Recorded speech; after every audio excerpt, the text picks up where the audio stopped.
ఏలూరు జిల్లా దెందులూరు నియోజకవర్గంలో టీడీపీ నేతలు అరాచకాలకు పరాకాష్ఠకు చేరాయి. వైఎస్ఆర్సీపీ సానుభూతి పరులను టార్గెట్ చేస్తూ పొట్టగొడుతున్నారు. కూటమి ప్రభుత్వం అధికారంలోకి వచ్చిన నాటి నుంచి కొల్లేరు గ్రామాల్లో చెరువుల చేపల సాగు జరగకుండా అడ్డుకుంటున్నారని బాధితులు వాపోతున్నారు.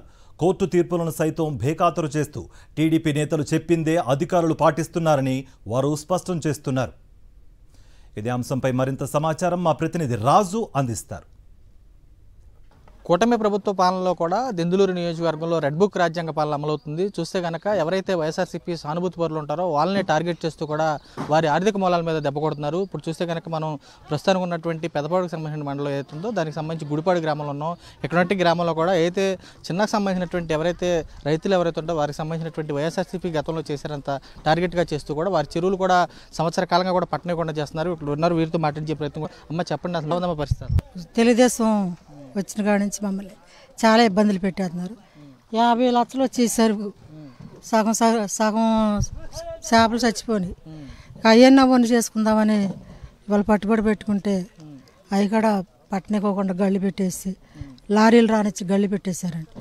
ఎంఆర్ఓకి ఎస్సీకి వాళ్ళకి అందరికీ కంప్లైంట్ ఇచ్చాం, ఎవరు పట్టించుకోవట్లా. చాలా ఇబ్బందులు పడిపోతున్నాం నాన్న, మేము చాలా అసలు నరకం అయిపోతుంది నాన్న. మా ఇంట్లో ఎలా ఉండవు ఎవరు కూలోళ్ళు కూడా రానెత్తలేదు.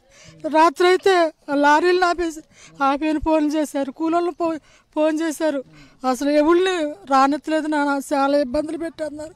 అప్పుడు రొయ్యల చెరువు కట్టగా ఇబ్బంది పెట్టేశారు, ఇప్పుడు చేపల చెరువు నాన్న. మమ్మల్ని ఏం చేస్తారో ఎలా మాకు ముందే చచ్చిపోవాలనిపించేది నాన్న. మరి అంత నరకయాత్ర పెట్టేస్తున్నారు నాన్న, అసలు తిరగనెత్తలేదు.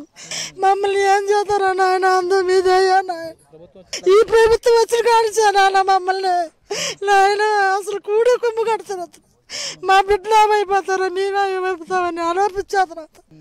అదో గతపాలు అయిపోతున్నాం అంతే నాన్న. మేము ఏమి చేయలేదు నాన్న, ఏదో నిలబడ్డాం, వెనకాల నిలబడ్డాం నాన్న. మేమేమి చేయలేదు అసలు.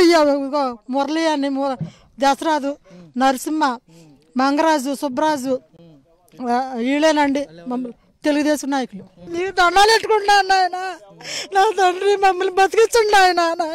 10 మాసాల నుంచి మా చెరువు పట్టుబడి అవనెత్తలేదండి. కూటమి ప్రభుత్వం వచ్చిన కాడి నుంచి కూడా చాలా నరకయాతన అనిపిస్తున్నాం మేము. మమ్మల్ని టార్గెట్గా పెట్టుకుని వాళ్ళు మాకు ఏది కూడా రొయ్యల చెరువులు పట్టనెత్తలేదు, చేపల చెరువులు పట్టనెత్తలేదు, మేతలు రానెత్తలేదు. మిమ్మల్ని చంపేద్దాం, మిమ్మల్ని చంపేద్దాం, నరికేద్దాం అని అన్న మాటలు మాట్లాడుతున్నారు. ఈ చేపల చెరువు 50 లక్షల రూపాయలు పెట్టుబడి పెట్టామండి. 50 లక్షల రూపాయలు పెట్టుబడి పెడితే 10 లక్షల రూపాయలు సగం సరుకు దాకా చనిపోయింది.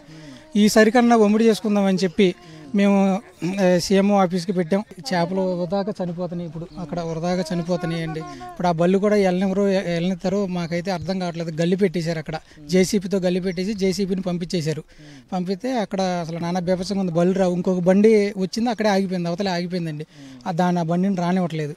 చాలా నరకం చూపిస్తున్నారు సార్. కోర్టుకు వెళ్ళి స్టే తెచ్చుకున్నా కానీ కోర్టుకు సంబంధించినటువంటి తీర్పును కూడా ధిక్కరిస్తూ కూడా ఇక్కడ ఉన్నటువంటి అధికార యంత్రాంగాన్ని వీరు కానీ అసలు పట్టించుకోవట్లేదు అని చెప్పి వీరు కూడా వాపోతు పరిస్థితి కూడా కనపడుతుంది. విష్ణుకుమార్ రాజు, సాక్షి, పెదపండి నుంచి.